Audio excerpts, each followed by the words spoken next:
Hello प्यारे बच्चों, आज हम कक्षा 5 की हिंदी की पाठ्यपुस्तक रिमझिम का पहला पाठ राख की रस्सी के बारे में पढ़ेंगे। तो चलिए बच्चों शुरू करते हैं। लोनपो गार तिब्बत के 32वें राजा सौनगवसेन गाम्पो के मंत्री थे। वे अपनी चालाकी और हाजिर जवाबी के लिए दूर दूर तक मशहूर थे। कोई उनके सामने टिकता ना था। चैन से जिंदगी चल रही थी। बच्चों, लोनपो गार कौन थे? तिब्बत के 32वें राजा सौनगवसेन गाम्पो के मंत्री थे वो, और वो बहुत ही ज़्यादा चालाक और हाजिर जवाब थे, और इसीलिए वो दूर दूर तक अपनी चालाकी के लिए और हाजिर जवाबी के लिए मशहूर भी थे। हर कोई उन्हें जानता था और कोई उनके सामने टिक नहीं पाता था, क्योंकि कोई उन्हें बेवकूफ़ भी नहीं बना पाता था। और इस तरह से उनकी जो ज़िंदगी थी वो बहुत ही ज़्यादा आराम से चल रही थी। मगर जब से उनका बेटा बड़ा हुआ था, उनके लिए चिंता का विषय बना हुआ था। कारण यह था कि वह बहुत भोला था। यही उनकी चिंता का विषय था, क्योंकि उनका बेटा इतना भोला था, कोई भी उसे बेवकूफ़ बना सकता था। तो वो चाहते थे कि वो किसी तरह से होशियार हो जाए। होशियारी उसे छूकर भी नहीं गई थी। लोनपो गार ने सोचा, मेरा बेटा बहुत सीधा साधा है, मेरे बाद इसका काम कैसे चलेगा। वो ये सोचते थे ये इतना सीधा है, होशियार बिल्कुल भी नहीं है, और इसका काम कैसे चलेगा अगर मुझे कुछ हो गया तो। एक दिन लोनपो गार ने अपने बेटे को 100 भेड़ें देते हुए कहा, तुम इन्हें लेकर शहर जाओ, मगर इन्हें मारना या बेचना नहीं। इन्हें वापस लाना 100 जौ के बोरे के साथ, वरना मैं तुम्हें घर में नहीं घुसने दूंगा। इसके बाद उन्होंने बेटे को शहर की तरफ रवाना किया। तो बच्चों, यही सोचते सोचते लोनपो गार ने सोचा क्यों ना इसे किसी तरह से चालाक बनाया जाए। तो उन्होंने उसे एक काम सौंपा और बोला कि तुम जाओ, ये 100 भेड़ें हैं, इनको ले जाओ शहर में, लेकिन तुम्हें इन्हें मारना भी नहीं है और बेचना भी नहीं है, और इन्हें वापस लेकर आना है, और साथ में तुम्हें 100 जौ के बोरे भी लेकर आने हैं। तो उन्होंने उसे ऐसा काम इसीलिए दिया था ताकि वो अपनी सूझबूझ से देखते हैं कैसे 100 जौ के बोरे ला पाता है बिना भेड़ों को मारे और बेच के। तो इसीलिए उन्होंने इस तरीके का उसे काम दे दिया था। अब क्या हुआ, लोनपो गार का बेटा शहर पहुंच गया, मगर इतने बोरे जौ खरीदने के लिए उसके पास रुपए ही कहाँ थे। लेकिन लोनपो गार ने उसे पैसे नहीं दिए थे। उन्होंने इसीलिए नहीं दिए थे ताकि वो उसमें सूझबूझ विकसित करना चाहते थे। वह इस समस्या पर सोचने विचारने के लिए सड़क किनारे बैठ गया, मगर कोई हल उसकी समझ में ही नहीं आ रहा था। वह बहुत दुखी था। तभी एक लड़की उसके सामने आ खड़ी हुई। क्या बात है, तुम इतने दुखी दिखाई दे रहे हो? लोनपो गार के बेटे ने अपना हाल कह सुनाया। देखो क्या हुआ बच्चों, अब लोनपो गार का बेटा चला तो गया और सोचने विचारने लगा कि मैं क्या करूं। उसके लिए ये बहुत ही ज़्यादा बड़ी समस्या बन गई थी। क्योंकि उसे कुछ भी सूझबूझ थी नहीं, और वो सोच भी नहीं पा रहा था कि इस समस्या का क्या हल हो सकता है। इसलिए सड़क किनारे बैठ गया और उसे कोई हल भी नहीं सूझ रहा था। और उसके इस तरीके से परेशान देखकर एक लड़की ने उस पर ध्यान दिया होगा, सोचा कि ये इतनी देर से क्यों परेशान है, तो उसने उससे पूछ लिया कि तुम क्यों दुखी हो। अब उसने अपनी सारा ही हाल उसे कह सुनाया। इसमें इतना दुखी होने वाली क्या बात है, मैं इसका हल निकाल देती हूँ। इतना कहकर लड़की ने भेड़ों के बाल उतारे और उन्हें बाजार में बेच दिया।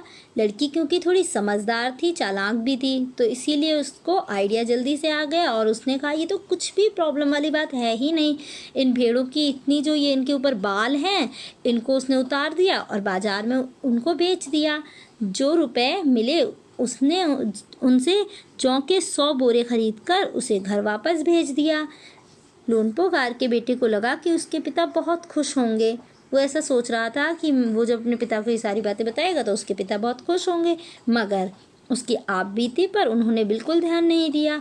वे उठकर कमरे से बाहर चले गए। बच्चों, वो खुश क्यों नहीं हुए? वो इसलिए खुश नहीं हुए क्योंकि ये काम लोनपो गार के बेटे ने स्वयं नहीं किया था। खुद से अगर उसने ये वाली सूझबूझ लगाई होती और ऐसा किया होता तो वो खुश होते। ये समझदारी उसने नहीं दिखाई थी, वो तो उस लड़की ने दिखाई थी जो उसे वहाँ पर मिली थी। अब आगे क्या हुआ, दूसरे दिन उन्होंने अपने बेटे को बुलाकर कहा, पिछली बार भेड़ों के बाल उतारकर बेचना मुझे ज़रा भी पसंद नहीं आया। अब तुम दोबारा उन्हीं भेड़ों को लेकर जाओ, उनके साथ जौ के 100 बोरे लेकर ही लौटना। फिर से उन्होंने इसे एक काम दे दिया कि अब फिर से लेकर जाओ और जौ के 100 बोरे लेकर ही लौटना। एक बार फिर निराश लोनपोगार का बेटा शहर में उसी जगह जा बैठा। ना जाने को क्यों उसे यकीन था कि वह लड़की उसकी मदद करने के लिए ज़रूर आएगी, और हुआ भी कुछ ऐसा ही। वह लड़की आई, उससे उसने अपनी मुश्किल कह सुनाई। अब तो बिना जौ के 100 बोरों के मेरे पिता मुझे घर में नहीं घुसने देंगे। उसने ये सारी बातें बता दी लड़की को। लड़की सोच कर बोली, एक तरीका है। उसने भेड़ों के सींग काट लिए, उन्हें बेचकर जो रुपए मिले उनसे 100 जौ के बोरे खरीद दिए। बोरे लेकर लोनपोगार के बेटे को सौंप दिए और लड़की ने उसे घर भेज दिया। अब क्या हुआ बच्चों आगे? भेड़ें और जौ के 100 बोरे पिता के हवाले करते हुए लोनपोगार का बेटा खुश था। उसने विजयी भाव से सारी कहानी कह सुनाई। उसे लगा कि अब तो पिताजी खुश होंगे, और उसने भी एकदम विजयी भाव होता है जैसे जीत की खुशी, उसने उसी तरीके से उस कहानी को बता दिया कि देखो मैंने ऐसे ऐसे किया और मैं ले आया हूँ। सुनकर लोनपोगार बोले, उस लड़की से कहो कि हमें 9 हाथ लंबी राख की रस्सी बना कर दे। अब लोनपोगार ने सोचा ये लड़की ज़रूर, जो भी लड़की इसको मिलती है वो है तो समझदार, तो ज़रूर क्यों ना उसका और मतलब कि उसका एक तरीके से टेस्ट लिया जाए कि वो कितनी और ज़्यादा समझदार है। उनके बेटे ने लड़की के पास जाकर पिता का संदेश दोहरा दिया। लड़की ने एक शर्त रखी, मैं रस्सी बना तो दूंगी मगर तुम्हारे पिता को वह गले में पहननी होगी। अब लड़की की यह शर्त थी कि वो 9 हाथ लंबी राख की रस्सी बना तो देगी, लेकिन उसके पिता को वो रस्सी पहननी पड़ेगी गले में उठाकर। अब क्या था? लोनपोगार ने सोचा ऐसी रस्सी बनाना ही असंभव है, इसलिए लड़की की शर्त मंजूर कर ली। उन्होंने सोचा वो ऐसी लड़की रस्सी बना ही नहीं पाएगी तो मुझे उठाकर पहनने की भी नौबत नहीं आएगी, इसलिए उन्होंने उस शर्त को मंजूर कर लिया। अगले दिन लड़की ने 9 हाथ लंबी रस्सी बना दी। रस्सी ली और उसे पत्थर के सिल पर रखा और जला दिया। रस्सी जल गई मगर रस्सी के आकार की जो राख थी वो बच गई। इसे वह सिल समेत लोनपोगार के पास ले आई और उसे पहनने के लिए कहा। लोनपोगार रस्सी देखकर चकित रह गए। वे जानते थे कि राख की रस्सी को गले में पहनना तो दूर, उठाना भी मुश्किल है। हाथ लगाते ही वह टूट जाएगी। तो कितनी चालाकी से, कितनी समझदारी से लड़की ने राख की रस्सी बना दी, और लोनपोगार उसके आगे, लोनपोगार की चालाकी जो थी वो धरी की धरी रह गई। लड़की की समझदारी के सामने उनकी चालाकी धरी रह गई। बिना वक्त गवाए लोनपोगार ने अपने बेटे की शादी का प्रस्ताव लड़की के सामने रख दिया। धूमधाम से उन दोनों की शादी हो गई। अब फिर उन दोनों की शादी करवा दी लोनपोगार ने, क्योंकि लोनपोगार ने सोचा कि अपने बेटे को तो वो अभी ज़्यादा समझदार बना नहीं पाया, पर कम से कम उसकी लाइफ में कोई ऐसी तो इंसान आ जाए जो बहुत ज़्यादा इंटेलिजेंट हो, समझदार हो, तो इससे उसका भी जीवन अच्छे से चल पाएगा। चलिए बच्चों, तो फिर अब हम थोड़े से इसके प्रश्न उत्तर कर लेते हैं। तिब्बत के मंत्री अपने बेटे के भोलेपन से चिंतित थे। तुम्हारे विचार से वे किन किन बातों के बारे में सोचकर परेशान थे? इसमें यह है कि बच्चों, जो तिब्बत के मंत्री थे वो किन बातों से सोचकर परेशान रहते होंगे। हाँ, तो इसमें आप ये लिख सकते हैं बच्चों कि वो अपने बेटे के लिए इसलिए चिंतित थे क्योंकि उनका बेटा मूर्ख था और वो उसे समझदार बनाना चाहते थे, और वो यह भी सोचते थे कि किस तरह से अपना जीवन निर्वाह करेगा और इसकी शादी किससे होगी, वो कैसे इसकी शादी कर पाएंगे अगर ये इतना ही मतलब भोला रहा, भोंदू टाइप रहा। अब आगे है खा, तुम तिब्बत के मंत्री की जगह होती तो क्या उपाय करती? बच्चों, अगर आप तिब्बत के मंत्री की जगह पर होते तो आप क्या करते? तो आप इसमें लिख सकते हैं कि आप उसे पढ़ाते, लिखाते, उसका टेस्ट लेते, उसकी परीक्षाएं करवाते, उसको समझाते चीज़ों को कैसे किया जाता है, और इस तरीके के उसे टास्क देते अलग अलग, ताकि वो और ज़्यादा इंटेलिजेंट बन सके। आगे है बच्चों, शहर की तरफ। मंत्री ने अपने बेटे को शहर की तरफ रवाना किया। मंत्री ने अपने बेटे को शहर क्यों भेजा था?